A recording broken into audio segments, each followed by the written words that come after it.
Welcome to Sly Media on this late night special right here, man. Sly Media. This right here is my review on on Kanan season two, episode snap. On Kanan season two, episode 5. Wow, very solid episode. Very good episode. It really wasn't like a lot going on, but it was a good build up episode.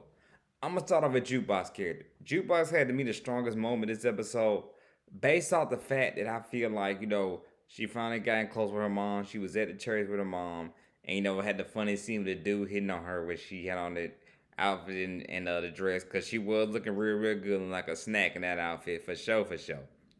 And her mom asked her to sing and said, she was telling the choir director, "Hey, my daughter has a voice like an angel." And wow, like man, what I'm saying, she showed it. She been pipes, no voice hit and all that, and just looked so good for her and great for like Jukebox that we like. How do we get from?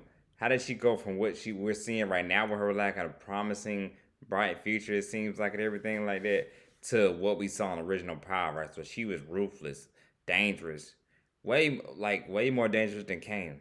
Like pretty much, like she was worse than Kanan was. To be honest with you, on Power. So how did she go from like that, what we're seeing now, to what we see in the original Power? My theory is maybe something happened with her mother. Like, is Raquel responsible for why something bad happens to her mother? Maybe she's the one that ends up clipping Raquel, or someone that taking Raquel out, something like that, or something. Something much dangerous must happen to her mother, or something like that, that makes her go this evil, this dark. I don't know. Maybe so. Maybe not. I don't know. But that's what I'm thinking. Maybe something like that, because that's what it seems like for her to like to go from where what we see her now in the church singing in the choir with her mom and all that, to being this like symbolic, like pretty much psychopath, straight, cold hearted killer, almost pretty much cold hearted straight killer we seen in the original Powerverse. Like, even Tommy, as crazy as Tommy was, he even called Jukebox crazy. So that's how like she was really like on one. She was really crazy in the original Power. So you can see what happened, what goes on. It's like I feel like something happens with her mom, and Rock is responsible for it. And Rock, like, what I'm saying, is responsible why her mom left the first time and everything like that. Interesting to see in this season. We're only episode 5. I think it's always 10 episodes, but still got 5 more episodes to go. So we'll see. We'll see if something happens to her mother and makes it like why, Jukebox maybe be colder as she was. Like we saw what happened to her girlfriend, her first ever girlfriend, what happened to her last season. So we'll see. We'll see what happens. Gonna be interesting and everything. And also with Lulu giving her song, where everybody's like, "Oh man, I don't agree with Lulu doing it." Even though it happens to artists all the time, giving her song to Cisa. I don't think that was cool and all. Lulu doing that, giving the song to Cisa, like because I don't know if she sung it better than Jukebot. Think because like I said, she had the look. Jukebot wasn't trying to do the girly look and all that. Cisa had the look, so that happens a lot in the music industry. You hear about songwriters that write good songs and everything like that, can sing, but they're not as good as other artists that they write the songs for, because they don't have the look and everything. So, maybe that's like, what I'm saying, that's probably why he did that, but still, how he did his own niece. He backdoored his own niece like that, giving Cisa the song and everything like that. And Jukebox came outside like she was ready to tear Cisa up, though. She heard she got her song, but Cisa, she just a little green bean. She don't know nothing. She don't know what going on, anything like that. So, she just lost. So, she don't know what's happening or anything like that. So she know nothing about it, everything. But Crown is the one that backdoor actually gave, her the song and told her like Cisa singing it and everything like that. Crown was the one that did it, so and all.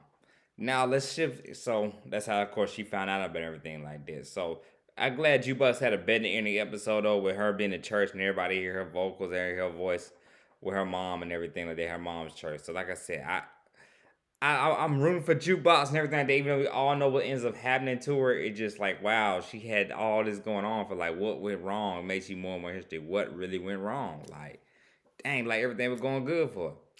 So that's like I said. Now I'm gonna switch over, of course, Lua, Crown Lua. Lua gets played in the meeting and all that when they try to get Zisa song, pulling the rate and everything like that. Crown kind of plays him to the left, saying, "Oh, this he just the money guy. He ain't nobody, anything like that."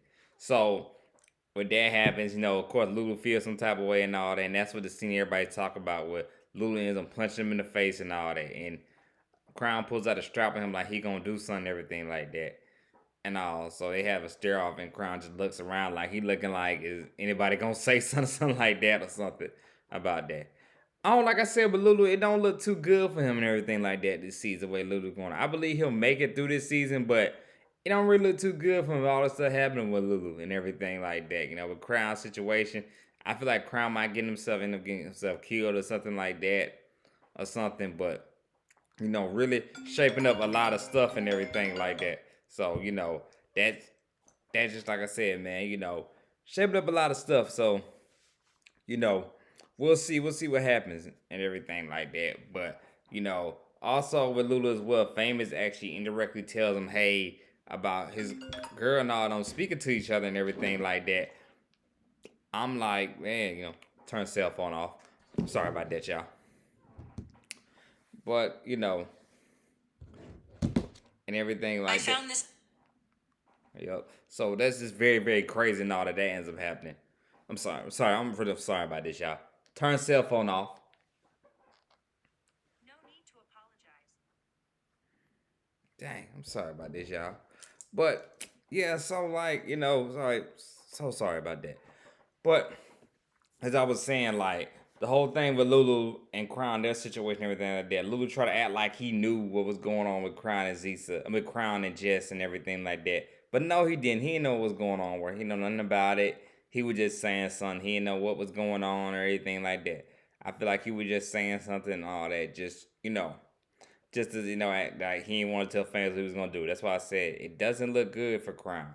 It doesn't look good at all, especially Lulu find that out. But interesting to see what happens and what's gonna take place. We also see next episode with everything like that. When Rock tells him, "Oh, did you really miss Laurel on purpose and everything like that?" And he says, "Oh, nah, he not built for that." And Rock tells him, "I don't think he built for this game anymore." So somehow I think Rock and Crown gonna team up to get Lou out the business. So well, we'll see. We'll see what happens. But like I said, Lulu pretty much didn't have a good episode this time around. This episode, he wasn't a good episode for him at all, and everything. Now we get back to Marvin. We'll talk about Marvin. So Marvin, he found out with him. We see that him and the therapist. Like I said, they got a connection going on. She want the D. She want him to pipe her down. So she's talking to him, getting to know him. He's telling he messed up things with his daughter and everything like that. And she's therapist is helping him out with that. Feel like here's a way he can get his daughter right and get her active and everything like that. So like I said, I feel like something's gonna happen between those two and all that. And hopefully, maybe him and Jukebox can work things out, or interesting to see with her mom coming back into play. How's that gonna work and everything like that. So, gonna shape it to be very, very interesting. So to see what happens with him and him and Jukebox and him and his therapist later. Like, see what's gonna happen to her and everything. No. Now we get back to Detective Howard. Detective Howard messing with this prostitute girl. He been messing with her for a good little minute while. I still can't trip out the whole thing when I saw somebody on TikTok talk about it. He messed with her for 7 years. Been tricking off on the same hoe for 7 years. I'm shocked. I ain't never, like I said, that's weird like that. I never heard about no junk like that for 7 years and all that. I know it's the 90s, it's different, it's before POF and all that and online dating like that, but you know what I'm saying? Tricking off on the same one for 7 years, a little bit kind of weird and all that and everything. You might as well say she said we call a relationship. You paying for it. 7 years, I mean, you might as well say our relationship and all that. They were tricking off on the same woman for 7 years, so, So, but like they have a conversation, they talk, he talks about with her son, talks about him with her son, everything like that. Which he shouldn't have did that, because you don't really supposed to tell no hoe like that, nothing, anything like that. You supposed to just hit it and then be on about your business. You don't really like, what I'm saying, talk to them and all that, and pillow talk, get all that, talk about your situation, your personal things and all that with a hoe. So, but of course, like I said, he does that, he talks to her, and of course, Detective Burke, also nosy Burke, she's always in the midst and all that. One of these cops, remind me of Sax from the original Power universe and all that, always sticking their nose in the business, or how Greg did and everything like that. And she stick her nose in the business and arrests the prostitute woman. So once she arrested her, he's like, she tells him, hey, I'm gonna get your son. She tells him, hey, I'm gonna get your son. I don't tell me son. And she spills the bean about his son, everything like that. And I feel like maybe Detective Burke, everybody's saying this, look like she might steal her death sticker by saying this, by speaking about her son, by going behind Howard's back and talking to her and messing with her, messing with him, and now she knows about his son and everything. I think it's gonna get her, maybe get her killed. That would it seemed like it's gonna get her killed. I don't know if she'll last this season, y'all. After that, she might not. I don't know if she's scheduled for next season or not, but to me, it might get her killed and everything like that by sticking her nose something she ain't got no belong sticking her business in. So that's what seemed like going on with that. So I'm like, wow. So okay, so now they're like she knows about his son and she gonna put two and two together. It's gonna be trouble. Going ain't gonna look too pretty and all and everything. But that was going to to have what he had going on. And of course he runs in the jukebox and asks her, hey, where's Kanan and all that and everything like that. And of course jukebox don't believe Rock messed with the cop on. And of course jukebox don't tell him nothing and everything like that. Also, Sana talked about Marvin, how he finds out where Tony is and following Tony. And I'm wondering too, Tony's day's number now that Marvin knows her location and all that and everything. Her married to this dude and all that. We'll see. Or maybe Marvin, like I said, he's a changed man this season. Maybe he might just let her go and not do nothing like that with her and everything. I don't know. I don't think he might not kill her. He might just let it go and everything like that. But I don't know. This is power. So I don't know. Usually people don't survive when they snitch and tell like that. So and all in all, because it's power, if I was a betting man, yeah, I think she's gonna get clipped and all that, one way or another. So we'll see. And last, let's turn on these the main talk. Let's talk about Rock and Kanan. Rock convinced Kane to go on, a road trip like it's a camping trip with him and her and all and everything like that. But really, it's about the body from last season, about the dude they killed last season, which have no remorse for. I feel sorry if they do anything like that. I mean, say nobody deserves to die, but yeah, he deserved to get effed up like for what he was trying to do and everything. So that body is still in there in the wall and everything like that. They're trying to they're trying to find a way to get rid of everything because the smell we saw from last episode and then came around the trap house and of course that you don't want that smell or anything like that. So but yeah, her and Kanan they riding and all that together and everything on a so-called camping trip and everything, and she wants him to spill the beans after that because of course she knows he went to go see Howard to find out that really was his dad and everything like that because Kanan did tell Jukebox, hey, I felt the same way you felt when you saw your mom for the first time. I felt the same way when I saw him. And Jukebox said, no, that's not your dad. No, no, that's not it. So, flash forward, they talking, they camping, have a conversation, everything like that. And they're being followed by a couple of the Italians. They're being followed by them and everything. One guy's a huge racist. He just hate black people and all that. He don't care. He want to kill Kanan and all that. He don't care about the kid being there and all that. So when they have a conversation at Rock about Rock and Kanan about everything, and all, she tells him, hey, she tries to put him, say, if you want to be in this game, you win it. Kanan says he wants it. He wants to be in it and everything like that. And of course, we know he does end up becoming the OG and all that, and everything like that, the Don and everything. So we see she finally tells him, hey, help me pick up this body and all that. Tell him like that's the real reason they was here. Pretty much fooling him, finessing, like claiming she was trying to get close to him and all that, but really she just wanted him to help her bury this body and everything. That everybody assumed maybe it was Howard, maybe she clipped Howard or something like that, or if it was the white guy or something like that. But no, they were just he was helping her bury the body from like last season for the guy they killed. So that's what he was doing. But Kanan ended up messing with this white girl. And people always tell you to stop messing with the white women. They always say that. Don't mess with these white women. So, with the white girl. So, Kanan ends up messing with this white girl and all that. Pretty much, she want to get it D. She wants some black mandingo. That's what she want. That's what she want and all that. So, she telling him, I got the weed and everything like that. So, it's pretty much getting the mess with and gas up. And one interaction, the first interaction he has with him when he gets close, the white dude from Italian steps in and says something to her and all everything like that. And Kanan tells him like, and Kanan just is like shook, and Rock tells him like, hey, man, I told you don't mess with these white girls. Stop messing with her and everything like that. And they have a standoff and everything like that.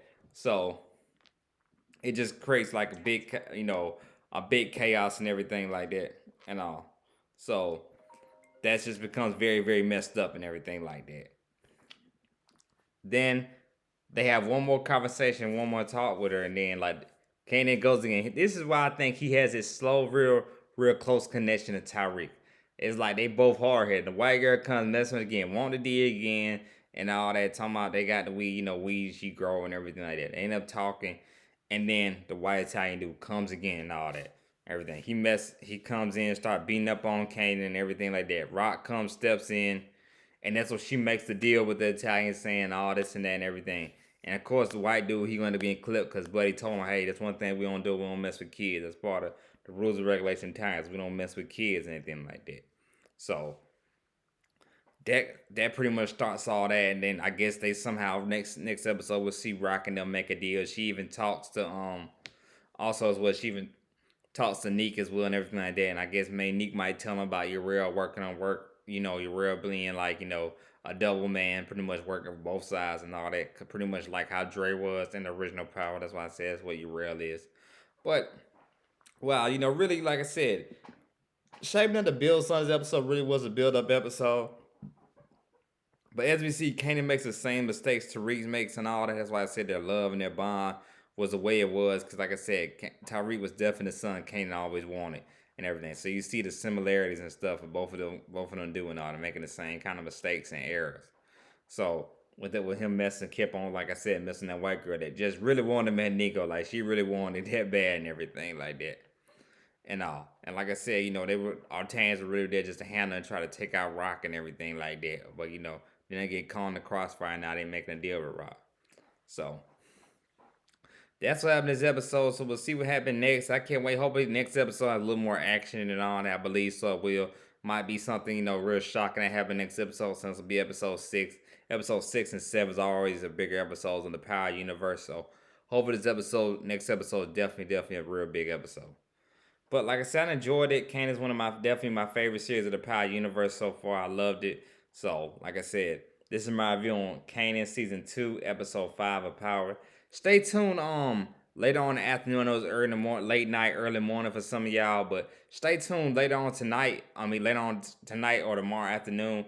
I will do my review on D23. Everything there announced with Marvel. Definitely gonna do a review on that coming. They had a lot of big news and all that. And you see, look from behind me, I'm definitely a big Marvel fan, so I will do a review and my news on all that stuff. I think about what's expecting, what's coming next from seeing what they did on D23. So y'all stay tuned for that.